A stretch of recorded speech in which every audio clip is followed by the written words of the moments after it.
Hello and thank you for joining us tonight on the Capital Report on NTD Television. I'm your host Melina Weisskopf, in for Steve Lance tonight. The latest on the U.S. jobs market. How is President Biden reacting to the May jobs report amid soaring inflation? And what's his response to Elon Musk, who's now saying he has a super bad feeling about the economy? NTD's Iris Tao has more. Employers added 390,000 jobs in May, according to the latest jobs report released on Friday. That's robust job growth, but also the slowest month in more than a year. President Biden says it's a sign of a steadying economy. We aren't likely to see the kind of blockbuster job reports month after month like we had over this past year. But that's a good thing. That's a sign of a healthy economy. The unemployment rate remains at 3.6%, slightly higher than before the pandemic hit. The labor secretary says there's room for more employment. So even with inflationary pressures that we're seeing out there, people still need jobs and need good paying jobs. This as Biden admits things are overshadowed by inflation. And there's no denying that high prices, particularly around gasoline and food, are a real problem for people. But as he vows to tackle it, warnings are emerging. This week, JP Morgan's CEO said this about the economy. It's a hurricane. Right now it's kind of sunny, things are doing fine. Everyone thinks the Fed can handle this. That hurricane is right out there down the road coming our way. And Reuters just reported that Elon Musk told Tesla executives that he has a super bad feeling about the economy and needs to cut 10% of Tesla jobs. But Biden brushed off Musk's comment. Lots of luck on his trip to the moon. Musk has also warned in recent weeks about risks of a recession. Although Biden did not directly mention fears of a recession, he said he's confident that efforts to tame inflation will not come at the cost of other gains. Reporting in Washington, D.C., Iris Tao, NTD News. And to break down this latest jobs report for us, we're happy to have on the Chief Financial Analyst of Bankrate. Greg McBride, Chief Financial Analyst at Bankrate. Great to have you on the show. Great to be with you. Thanks for having me. All right, Greg, first let's talk about your take on the latest jobs report that just came out today. Is this good news or bad news for our economy? I think it's very definitely good news. We continue to see consistent job growth, and even though we do expect a slower pace of that, we just haven't seen much of a downshift yet. So a lot of consistency and job growth widespread across a variety of different sectors. It's not all just recovery from jobs lost early in the pandemic. There is job growth taking place. Professional and business services, for example, a category that there's actually 800,000 more jobs now than there were pre-pandemic. So, we're seeing a good mix of growth and recovery, and we're kind of working our way back to those pre-pandemic levels on a lot of fronts. Now, Greg, the administration is warning the American people that they could expect to see less job growth over the next couple of months.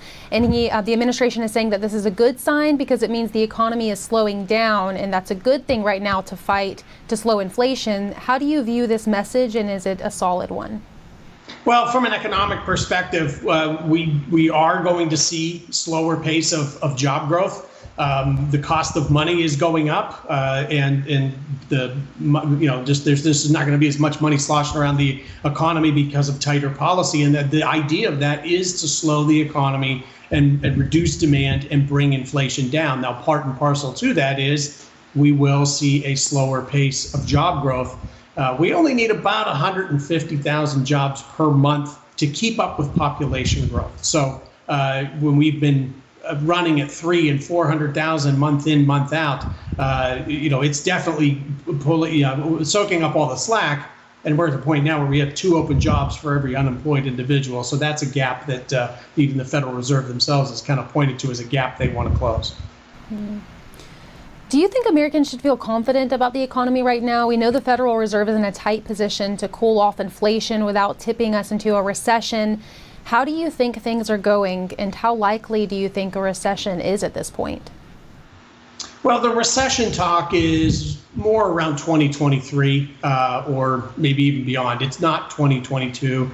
There are some solid underpinnings of the economy right now, and most notably what we're seeing in the labor market. Labor market does tend to be more of a lagging indicator. So we will see the economy slow. We will see slower job growth. But 2022 is still going to be a year where we see the economy growing, we're seeing more people working. The risks of recession really start to go up next year because that's when the cumulative effect of tighter monetary policy is really going to start to take hold. Now, Greg, some of the economists I've spoken with about the job market here, they've told me that the labor force participation rate has kind of been lagging. What have we seen in this most recent report? Is that still the case? Yeah, it's still lagging. It inched up a little bit, but we're still about a full percentage point shy of where we had been pre-pandemic. Still almost 1 million workers that are on the sidelines now that had been in the workforce prior to the pandemic. And so for what, varied reasons, whether it's early retirement, caring for relatives, or just not wanting to be exposed to the virus, a lot of people moved to the sidelines early in the pandemic and just haven't come back despite volatile financial markets and a very robust labor market. How long do you think it will be before we see pre-pandemic level labor participation rate? That's a good question. I'm not sure we'll get back to that exact level, simply because we will see a slower pace of job growth. The economy, the pace of growth in the economy will cool. And as I said, next year, I think that's where the risks of recession go up. And so at that point, we're not going to see that gap closing anymore. I just think that it adds a little bit more urgency to seeing that gap close this year, simply because as the risks of recession go up, we're unlikely to see further progress on that front. Now, I want to end on something, just your personal thoughts being in the financial world. Biden made some bold comments. He just said that the U.S. is well positioned to overcome inflation and that our economy could grow faster than China's this year. And that hasn't happened since about 1976. What are your comments on this? Well, that's more of an indictment on China's economy than it is necessarily a feather in our cap. U.S. economic growth is expected to slow this year. We've seen a very rapid snapback from the pandemic. China, on the other hand, they're still grappling with that, and that they've been shutting down large sections of their economy. And so that disparity between U.S. economic growth and Chinese economic growth really kind of stems from that. But we do have a strong labor market. Consumer finances came into this year of more volatile markets and higher inflation, better positioned than had been the case just a couple of years ago, having more savings, having less debt, but we're already starting to see those reverse. So inflation is very definitely taking a toll on the finances of American households, particularly lower and middle income Americans. All right, is there any other message you want to leave our audience with today? I think that covers it. Okay, thank you so much, Greg. Appreciate your time. Thanks for having me.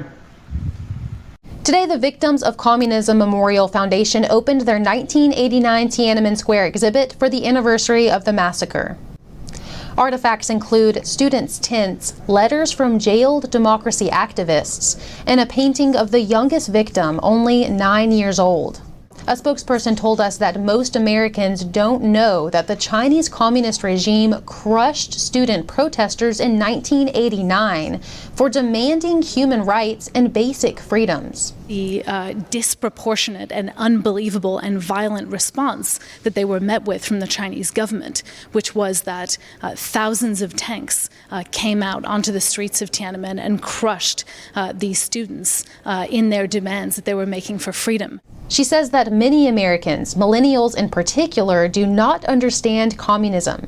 In a poll conducted by her organization, about 1/3 preferred to live in a socialist system. About half did not know that Mao Zedong was responsible for tens of millions of deaths through famine.